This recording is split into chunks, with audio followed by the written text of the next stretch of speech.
back out there first up and have you pulled up? Yeah, awesome to get back out playing and experience that. The game day again, I only missed the 4 weeks, but you realise how much you do love it when you're not playing and you're watching. And watching the Kangaroos game was quite difficult, and yeah, just really stoked to do the rehab really well and make it only a 4-week injury. And knee's feeling good after? Yeah, knee was fine. The lungs were going pretty hard during the game, but I think I was better for the run, and good to get the result. How hard is it coming back after having 4 weeks out? Yeah, I always knew there was going to be times during the game that I was going to be unders, but I ultimately put my hand up to play. So declare myself 100% fit, and yeah, you can't simulate that kind of intensity and that kind of match hardness in training as much as we really tried to probably in the last 9 to 10 days of my rehab. But yeah, I was just really thrilled to get out there and contribute. I was probably a little bit rusty, but you know, that one's under the belt now, and really looking forward to Port Adelaide. What's been spoken about the team's form over the first sort of 6 or 7 weeks of the season? People are saying you're sort of underperforming, you know, there's big expectations, all that sort of thing. How does the team look at the start of the season? Has it been disappointing? Or? Yeah, we really echo, you know, what Ross has to say and says to, you know, the media. And we started really well, Collingwood, Gold Coast, and then since then, even on the weekend at stages, we've been quite inconsistent. Just in one little area, probably a week. North Melbourne ball movement, Sydney probably intensity at the contest, and on the weekend we didn't nail the 4-quarter performance. So, but we were better than we have been in the previous weeks. So, you know, a big challenge this weekend against the #1 offensive side in the competition. Is this the biggest challenge you've had since Hawthorn in round 3? Yeah, well, Hawthorn showed us why they're the ones being hunted, and they're deservedly the premiership favourites. And even on the weekend, yeah, St Kilda really saw what Hawthorn are all about. They're really relentless and a foot to the throat side. But Port Adelaide poses another massive challenge, and just having a quick look before, they're the #1 offensive scores for team with some really strong midfielders providing options to their forwards who are up and about. Jay Schultz leading the Coleman, Justin Westhoff, who on his day could kick 10, and Chad Wingard at ground level, all Australian last year. So you know, our focus, you know, I suppose it's going to be a real. Everyone will look at it as if we're at our defensive best, we can try and stop the influx of forward 50 entries for them and those weapons that I just alluded to. How far away do you feel like you are from the defensive best?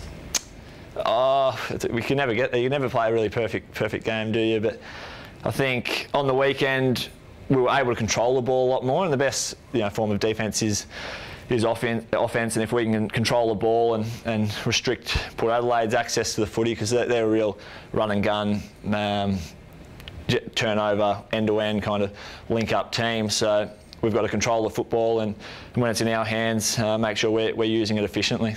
How's Zach Dawson? Have you had a chance to see how he's going?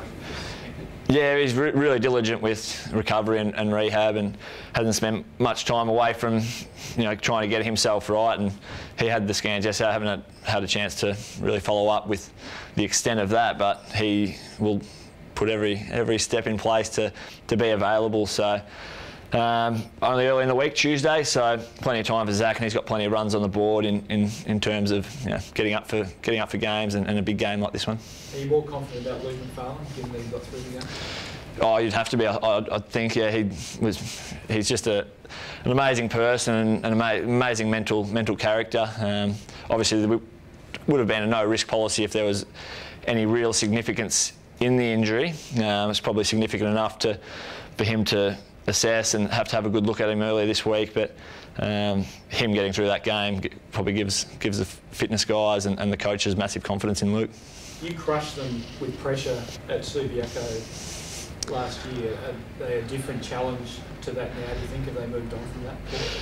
Yeah, I haven't been overly surprised with their rise. I mean, they're on top of the ladder, and I think they're on top of the ladder, well, top 2. So but even last year, at their very best, they were as good as anyone last year. And some of the games you saw last year, I remember their showdown over there, they were 5-6 goals down last quarter, get up and win.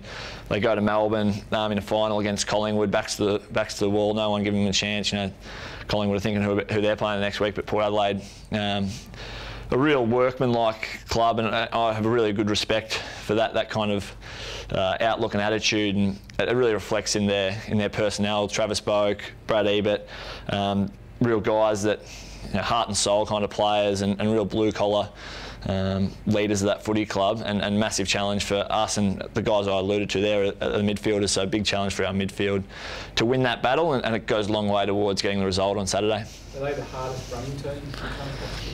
Well, hard to say, because I suppose every game I walk off the ground, I feel like I can't move one more step. So, but that's what they pride themselves on. They do pride themselves on being fitter and being able to go longer than any other opposition. But we know within our fabric here at the Dockers, we've had as good a pre-season and conditioning phase as we have under Ross, only being his third year, but we went further and faster throughout our pre-season, and it's only equated to a 4-3 start to the year. But you know, the guys that we bring into the side, we expect to be able to play the 120 minutes and play it at a great intensity. So we'll back ourselves in against Port Adelaide's fitness base.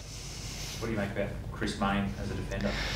I wasn't surprised at all, to be honest.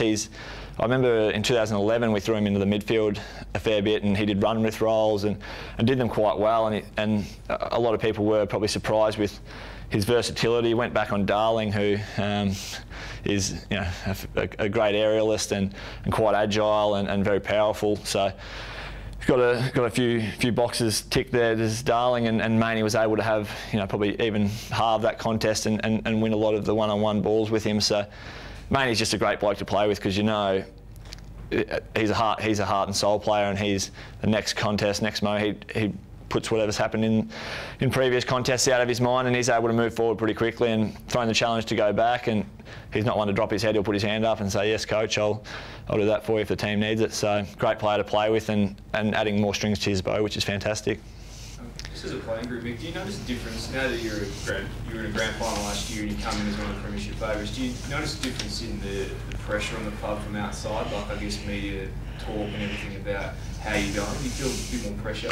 Don't feel a lot more pressure, but you do recognise a bit of exceeded hype and exceeded expectation. You do realise it, but I don't feel personally any more pressure than what's applied to us from the coaching staff, and you know, we're a real united club, and I have absolutely enormous amounts of respect for Ross and his coaching group, and you know, they don't allow us to look too much further forward than what's next in our basically weekly program, which is the match review in about 20 minutes. So that gives us great peace of mind that the coaching staff have us really well primed and well mentally prepared on a daily basis. Michael, there's a tribunal hearing this afternoon, Jack Viney, that people are saying is a landmark tribunal hearing as far as the bump goes. And also David Mundy gets a reprimand for what was basically a bump to the body on the weekend.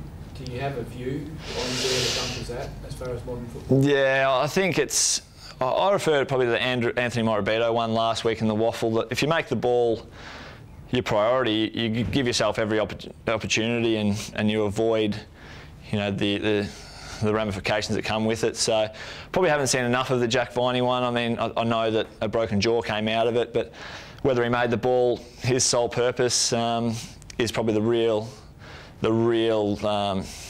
I suppose, aspect of what's going to come out of that. If the ball's there to be a 50-50 contest and you decide to go to the bump, you're going to put yourself under a lot more pressure, whereas if you play the ball and make the ball your sole purpose, you probably eradicate any indiscretions. Are you more cautious now about bumping? I don't reckon I've laid a bump in my career.